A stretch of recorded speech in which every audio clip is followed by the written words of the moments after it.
Toledo well aware it's a do-or-die situation. A win tonight in Fort Wayne, and there is hope for tomorrow in a Game 7 back at the Huntington Center. But a loss to the Comets and all the accolades from this season. Central Division title, most points in the Western Conference are all for naught. Walleye have been in this situation before. Since their first season 8 years ago, Toledo has played 15 elimination games. They're 10-5 in those contests. Some more numbers to consider. Walleye just 4 of 24 on the power play in this series. 1 of 14 the last 2 games, as Fort Wayne goalie Michael Hauser has played his best in games 4 and 5, a combined 76 saves in those 2 Comet victories.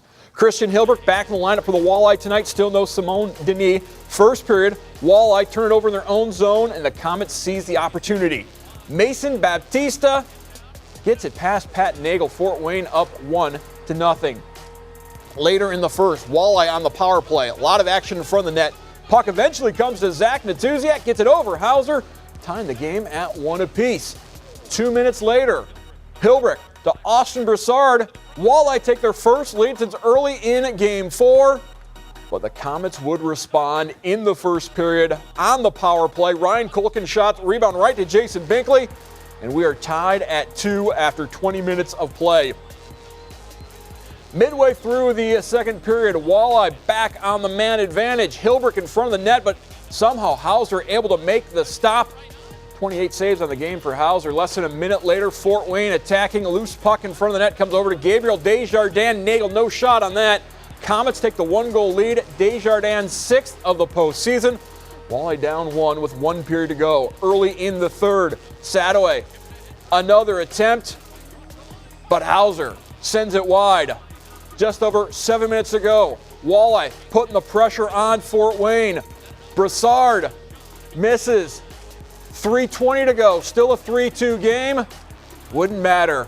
Walleye fall 4-2 as Fort Wayne puts it away with the empty net goal, ending the series, ending a Toledo season, winning the best-of-7 series, 3-2. We send it back to Memorial Coliseum where Eric Hubbard is standing by with head coach Dan Watson. Watching here, and I guess, Coach, just first of all, what did you tell the team when you closed the door in the room? Yeah, it's just one of those things. Obviously, it's a disappointing loss and disappointing series that we didn't play our best for a bunch of games. But the message in there was, thanks for a great season, regular season, first round, and we would have loved to have another crack at Colorado, the team that ended our season last year, and it just wasn't meant to be. Bottom line, they played 4 better games than what we did. Hauser was very good. They got timely scoring when needed, and that's what you have to win a series.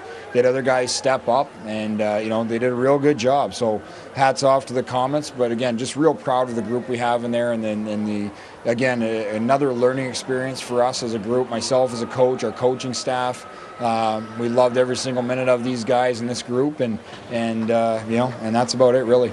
You guys did such a great job on Sidlowski, the ECHL Player of the Year. You had that empty netter there, but was it Hauser that ended up being the difference in your mind for them? Yeah, I think so. We got a lot of traffic and pucks to net here as of late, and then, we didn't do a good enough job of that throughout the series. That's the problem. And when you let a good goaltender see pucks, when you let a good goaltender see shots, he's going to make those saves. Much like Nags, if he sees the puck, we love it. He's going to make that save.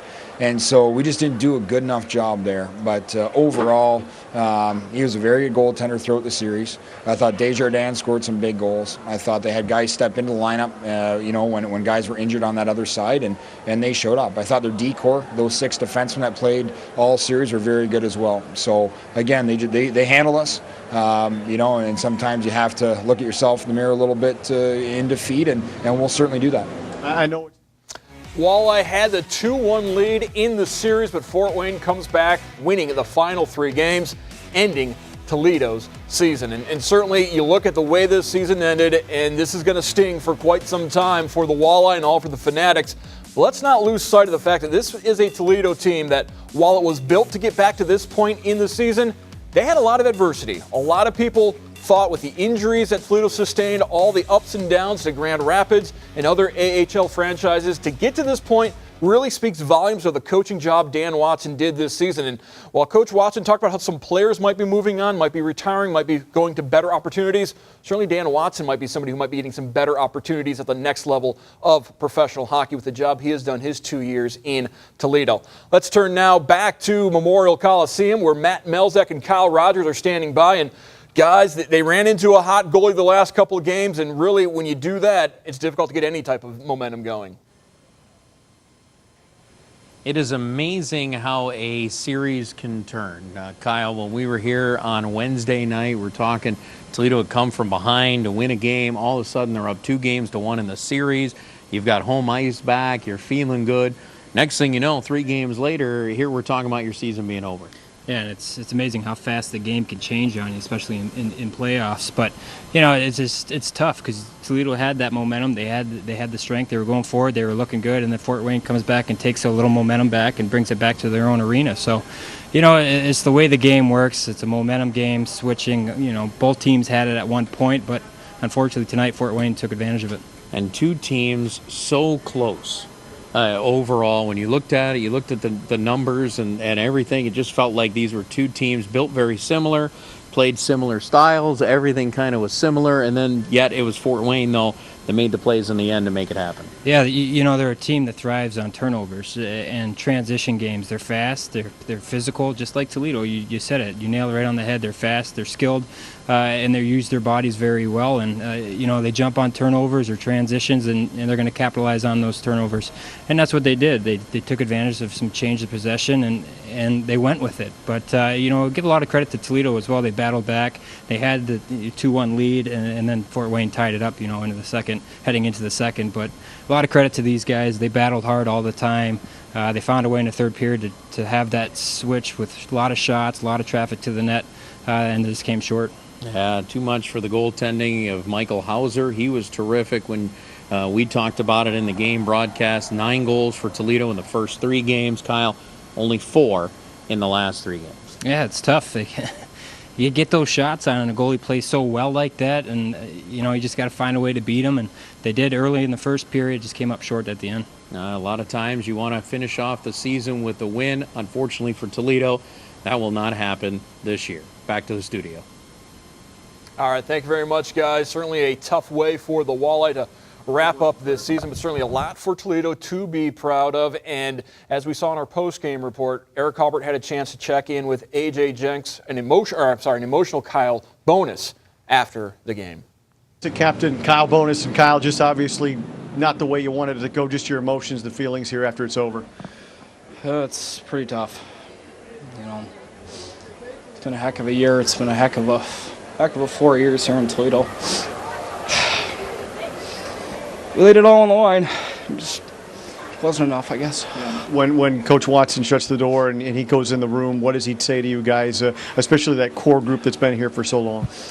Not much. Just, thanked everybody for all the hard work. It takes an army to have an organization like Toledo and a fan base that. Sure, I understand. We heard Matt Melzak and Kyle Rogers talk about momentum in this series between the Walleye and the Comets, and certainly one of the big momentum shifts happened in Game 4 when the Walleye Simone Denis blindsided. He missed the rest of Game 4, all of 5 and all of 6, and in the ensuing power play after that blindside hit, the Comets scored shorthanded. Fort Wayne never looked back. Certainly Toledo missed Simone Denis. He was with the team tonight, and after the loss, Eric Halbert caught up with Denis in Fort Wayne. Denis and Simone took that huge check. You remember back a couple of games ago here in Fort Wayne, forced to wear the suit and tie. And just, Simone, how frustrating is it for you to watch what happened tonight?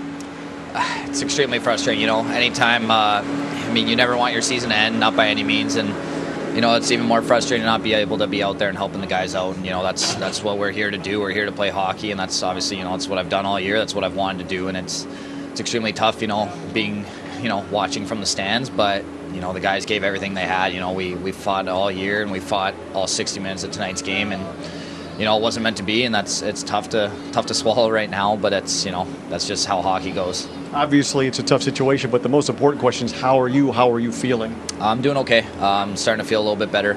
Still having some some issues and whatnot, but starting to make some progress, which is nice. And obviously, unfortunately, it's going to be a bit of a longer summer to be able to rest up and stuff, but I'm doing better now. I asked Dan and I asked Kyle, there's this core group of guys who've been around for a couple of years. How frustrating is it? Because, the Colorado series last year sticks in everyone's mind, and this team was built to get back to Colorado. How frustrating is it for the core group? It really is extremely frustrating. You know, you've got guys, you know, Jenks, Birschbach, Bonus, Hirschfeld, like the list goes on and on. Like guys that have been here for multiple years and guys that have been big parts of this program, and that's, you know, it's what's taken the Walleye to the next level, to be a elite contender every single year. And you know, it's tough to sit here now at the end of the day and, you know, not be advancing to that series. So especially when you lose to, you know, your biggest rival, and you got to give them credit. You know, they earned the win, and they're going to go ahead and play against them as hard as they can. And it's tough. You know, it's something you don't want to see, and who knows what next year holds for this group and that core group. So it's tough to say, and it's, you know, it's something we really wanted to do this year, and it's something obviously we weren't able to accomplish.